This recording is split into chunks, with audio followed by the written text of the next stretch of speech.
जी, तो आप लोगों को याद होगा मैंने लास्ट लेसन में आप लोगों को फ़ोटो ट्रीटमेंट या फ़ोटो एडिटिंग के हवाले से काफ़ी डिटेल में जो है वो इन्फॉर्मेशन दी थी और आपसे शेयर किया था कि फ़ोटो एडिटिंग या फ़ोटो ट्रीटमेंट कितनी इंपॉर्टेंट चीज़ है। ना सिर्फ लेआउट्स बनाते हुए बल्कि उसके अलावा ये एज अ सेपरेट टास्क भी ऑनलाइन मार्केट प्लेसेस के ऊपर एक बहुत ज़्यादा इंपॉर्टेंट टास्क के तौर पर जाना जाता है।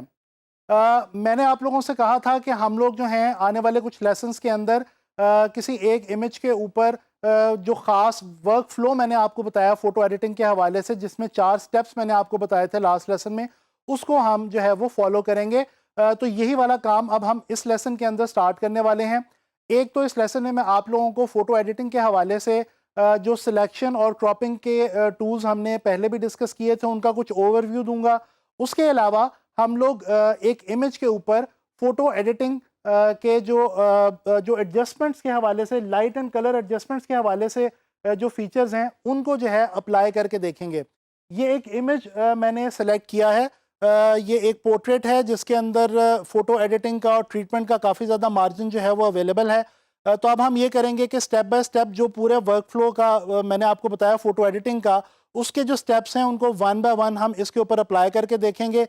इस लेसन में हम जो है वो इसके ऊपर कलर एंड लाइट एडजस्टमेंट्स जो हैं वो अप्लाई करेंगे और सिलेक्शन के हवाले से जो टूल्स है वो मैं आपको दोबारा उनके हवाले से भी कुछ जो है वो चीज़ें रिवाइज़ करवाऊँगा। अच्छा जी, ये आप लोग देख सकते हैं ये विजुअल जो है ये मैंने यहाँ पे फ़ोटोशॉप में ओपन कर रखा है। सबसे पहले जो है मैं अपनी फ़ाइल जो है उसको सेव कर लूँगा और इसको मैं इमेज एडिटिंग के नाम से जो है वो सेव कर रहा हूँ। पीएसटी फॉर्मेट में मैं इसको सेव कर रहा हूँ सो दैट कि जैसे-जैसे मैं आगे इसके ऊपर काम करता जाऊँ तो मेरे पास मेरी पीएसटी जो है वो सेफ रहे और मैं उसके ऊपर आराम से जो है वो अपने स्टेप्स में है वो पूरे स्टेप बाय स्टेप अप्लाई कर सकूँ। अच्छा, ये जो मेरा एक्चुअल लेयर है, जो मेरा एक्चुअल इमेज है, इसको मैं नाम दे देता हूँ जी ओरिजिनल इमेज। इसको मैं रीनेम कर रहा हूँ।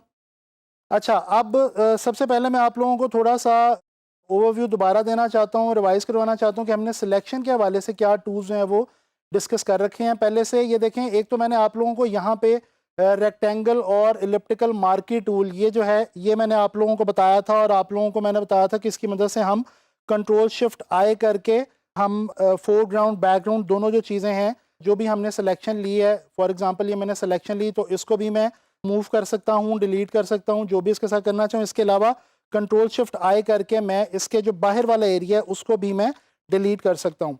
अच्छा, इसके बाद हमने यहाँ पे लर्न किया था लेसो टूल को, इसके बारे में भी हमने देखा था कि हम इसको किस तरह से यूज़ करते हैं। ये एक फ्री हैंड जो है वो सिलेक्शन का टूल है।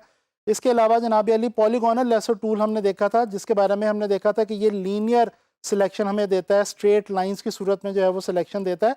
अभी फ़िलहाल मैं कोई एग्जैक्ट सिलेक्शन नहीं बना रहा, मैं सिर्फ आप लोगों को रिवाइज़ करवा रहा हूँ, इसलिए मैं जो है वो जस्ट वैसे रैंडमली इस वक्त जो है वो सिलेक्शन जो है वो ले रहा हूँ। इसी तरह से ये मैग्नेटिक लेसो टूल हमने जो है ये देखा था, जिसके अंदर हमने लर्न किया था कि ये मैग्नेट की तरह से जो है वो हमारे किसी भी जो एरिया होता है, जो हमारे इमेज के अंदर जो पिक्सेल्स होते हैं, उन पिक्सेल्स के साथ साथ जो है ये जनाब अली स्टिक रहता है और मैग्नेट की तरह जुड़ा रहता है और ये भी बहुत ही अच्छा हमारे पास सिलेक्शन का एक टूल है। ख़ास तौर पे अगर हमने जल्दी में जो है वो कोई सिलेक्शन करनी हो और फ्री हैंड सिलेक्शन हमें चाहिए हो तो उसके लिए ये हमारे पास मौजूद है। इसके अलावा ये मैजिक वैंड और क्विक सिलेक्शन टूल भी हमने डिस्कस किए थे, बैकग्राउंड इरेज करना हमने सीखा था इनकी मदद से। उसके अलावा हमने यहाँ पे क्रॉप टूल जो है इसको देखा था और इसकी मदद से हमने देखा था कि हम किस तरह से अपना जो विजुअल है उसको क्रॉप कर सकते हैं बड़े आराम से क्रॉप टूल की मदद से। ठीक है जी। और मैंने आपको ये भी बताया था कि सिलेक्शन और क्रॉपिंग में बेसिक डिफरेंस क्या है, कि जब हम क्रॉप टूल से फोटोशॉप में कोई भी चीज़ क्रॉप कर रहे होते हैं तो हम अपना जो कैनवस साइज़ है उसको चेंज कर रहे होते हैं, जबकि सिलेक्शन के जो बाकी टूल्स मैंने अभी आपको बताए हैं, इनकी मदद से जब हम कोई भी सिलेक्ट करते हैं कोई भी एरिया, तो हमारा जो ओवरऑल जो कैनवस साइज़ है वो सेम रहता है और हम अपने रिक्वायर्ड एरिया को सिलेक्ट करके उसके साथ जो भी हम अमल करना चाहें, जो भी एक्शन लेना चाहें वो हम ले सकते हैं। तो ये एक मैंने क्विक ओवरव्यू आप लोगों को दिया सिलेक्शन के टूल्स के हवाले से।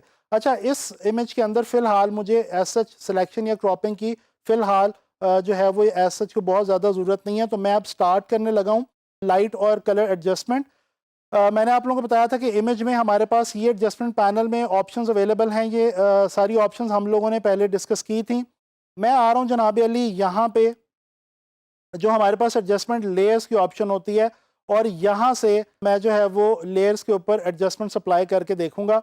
अच्छा, अब बेसिकली मैं करने क्या जा रहा हूँ कि इस इमेज के ऊपर मैं बिल्कुल स्टार्ट करने लगा हूँ, और वन बाय वन पहले इस लेसन में भी हम जो करेंगे, हम इसके ऊपर एडजस्टमेंट्स जो हैं वो लाइट एंड कलर की वो अप्लाई करके देख लेंगे। साथ साथ मैं आपको रिवाइज करवाता जो ब्राइटनेस और कंट्रास्ट आप लोगों को याद होगा। ब्राइटनेस जो ओवरऑल लाइट को ऐड करता है, और जो कंट्रास्ट है वो कलर्स की जो आपस की उनकी वैल्यू होती है, उनकी इंटेंसिटी होती है, उसको जो है वो डिफाइन करता है। कंट्रास्ट जब हम बढ़ाते हैं तो हमारे विजुअल के अंदर या हमारे इमेज के अंदर जो कलर्स मौजूद होते हैं, उनकी जो एक ओवरऑल इंटेंसिटी है वो जो है थोड़ी सी हमें वाज़े तौर पे नज़र आती है, और लाइट और डार्क जो है वो काफ़ी ज़्यादा प्रोमिनेंट हो जाते हैं। तो ये हम थोड़ा सा इसमें कंट्रास्ट बढ़ा रहे हैं, ब्राइटनेस ऐड कर रहे हैं। अच्छा, एक सवाल जो मेरे से अक्सर स्टूडेंट्स पूछते हैं इस चीज़ के हवाले से, वो ये है कि हमें कैसे पता चलेगा कि हमने कितनी ब्राइटनेस बढ़ानी है, कितना कंट्रास्ट बढ़ाना है, या किस तरह से लेवल्स लगाने हैं। लेवल्स और कर्व्स भी हम लोग समझ चुके हैं, अब हमने इनको अप्लाई करके, प्रैक्टिस करके अप्लाई करना है। तो इसका जवाब यही है कि हम लोग जितनी ज़्यादा प्रैक्टिस करते हैं इन तमाम फीचर्स की, इन तमाम एडजस्टमेंट्स की, हमें हमारे एक्सपीरियंस के साथ साथ, हर नए इमेज के साथ साथ हमें अंदाज़ा होना शुरू हो जाता है कि अच्छा, हम किसी भी इमेज को उसके मेरिट पे किस तरह से डील करेंगे, उसमें ब्राइटनेस कंट्रास्ट कितनी बढ़ाएंगे, उसमें लेवल कर्व किस तरह से डील करेंगे, और कलर बैलेंस हम क्या रखेंगे। और एक और बात जो मैं आपको यहाँ पे अब बहुत इंपॉर्टेंट है वो बताता चलूँ, वो ये कि जब आप किसी भी इमेज को ट्रीट करने लगते हैं, तो एक बात जहन में रखें कि जो फाइनल आपको आउटपुट चाहिए उस इमेज के हवाले से, जिस तरह से आप उस इमेज को फाइनली देखना चाहते हैं आफ्टर फोटो एडिटिंग, वो आपके जहन में किसी हद तक उसका खाका होना चाहिए, ताकि आप ये जो वैल्यूज तमाम की तमाम चेंज कर रहे हैं, और ये जो तमाम वैल्यूज आप एडजस्ट कर रहे हैं, ये उस फाइनल रिजल्ट के हवाले से ही आप अप्लाई करेंगे। अच्छा जी, अब मैंने इस पर ब्राइटनेस और कंट्रास्ट लगा लिया। मैं थोड़े से लेवल्स में से लाइट्स जो है वो इसके अंदर ऐड कर रहा हूँ, और हल्का सा सेंटर से मिड टोन्स जो हैं उनको मैं कम करता हूँ। थोड़ा सा यहाँ से भी मैं इसको कम करता हूँ, सो दैट कि ये जो बालों के इर्द गिर्द का एरिया, और ये जो यहाँ पे जो डार्क्स हैं, वो डार्क्स भी थोड़े से प्रोमिनेंट होने चाहिए। सिर्फ लाइट्स ही नहीं, लाइट्स के साथ साथ जो डार्क्स होते हैं वो भी याद रखें, हमारे इमेज के अंदर बहुत इंपॉर्टेंट रोल प्ले करते हैं। तो ये मैंने ब्राइटनेस और कंट्रास्ट और लेवल्स अभी अप्लाई किए हैं इसके ऊपर। इसके बाद हमारे पास यहाँ पे कर्व्स की ऑप्शन मौजूद है। आप लोगों को याद होगा मैंने आपको एस कर्व बताई थी, और भी कर्व के बारे में काफ़ी जो है वो इन्फॉर्मेशन दी थी।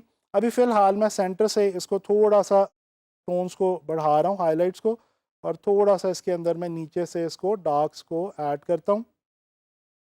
याद रखें, कर्व्स ख़ास तौर पे आप अगर बहुत ज़्यादा अब्रप्टली यूज़ करेंगे तो इसमें यह है कि आपकी जो विजुअल की लाइट है उसके डिस्टर्ब होने का चांस ज़्यादा होता है, हाईलाइट्स ज़्यादा हाई जाने का ख़तरा होता है, और डार्क्स के ज़्यादा डार्क जाने का ख़तरा होता है। तो लिहाजा इसको बड़ा आपने बहुत सॉफ्टली, बड़ा जेंटली आपने इन तमाम फीचर्स को जो है वो अप्लाई करके देखना है। तो ये देखें, ये मैंने इसके ऊपर ब्राइटनेस एंड कंट्रास्ट ऐड की, लेवल्स ऐड किए, और ये मैंने इस विजुअल के ऊपर कर्व्स ऐड किए, जिससे हमारा जो विजुअल है वो उसकी लाइट और कलर पहले की निस्बत एटलीस्ट काफ़ी अब बेहतर हो चुका है। अच्छा जी, इसके बाद अब मैं यहाँ पे आ रहा हूँ ह्यू सैचुरेशन पे। ह्यू तो डेफिनेटली हम चेंज नहीं करेंगे, मैंने आपको बताया था ये तो सिर्फ बेसिकली सेट ऑफ कलर्स होता है जिसको हम ह्यू कहते हैं, और हमें यहाँ पे ह्यू की वैल्यू चेंज करने की बिल्कुल भी फ़िलहाल जो है वो ज़रूरत नहीं है। इसको मैं ज़ीरो ही रहने देता हूँ। मैं सैचुरेशन थोड़ी सी इसमें बढ़ा रहा हूँ, बिल्कुल माइनर सी, और वो मैं क्यों बढ़ा रहा हूँ वो मैं आपको भी बताता हूँ। मैं फाइनली इस विजुअल को थोड़ा सा वार्म टोन्स की तरफ लेके जाना चाहूँगा। जो मैंने फाइनल इसका सोचा हुआ है कि मैंने इसको किस तरह से फाइनल एडिट निकालना है इसका, उसमें मैं इसको थोड़ा सा इस इमेज को वार्म कलर्स की तरफ देखना चाहता हूँ। तो इस वजह से मैंने थोड़ी सी सैचुरेशन इसकी बढ़ा दी है। अब अगेन मैं यहाँ पे आऊँगा और मैं कलर बैलेंस पे आके अब इसके कलर्स को जो है वो थोड़ा सा मैं बैलेंस आउट करूँगा। अगेन क्योंकि मैं इसको थोड़ा सा वार्म साइड पे लेके जाना चाह रहा हूँ, हल्का सा मैं रेड इसमें मजीद ऐड करूँगा बस। और अब जनाब अली इसमें हम ब्लू थोड़ा सा ऐड कर देते हैं, ताकि जो येलो थोड़ा सा ओवर पावर हो रहा है उसको हम हल्का सा बैलेंस आउट कर सकें। So this is it. I think कि ये जो एडजस्टमेंट्स मैंने अभी की हैं इनको मैं साथ साथ सेव करता रहूँ, साथ साथ अब अपनी फ़ाइल को जो है वो सेव करते रहा करें। ये हमने जो है वो लाइट एंड कलर एडजस्टमेंट्स जो ज़रूरी हैं इस विजुअल के हवाले से, वो हमने यहाँ पे जो है वो अप्लाई कर ली हैं। अब हम क्या करते हैं कि हम इन एडजस्टमेंट्स को ऑफ़ करके देखते हैं।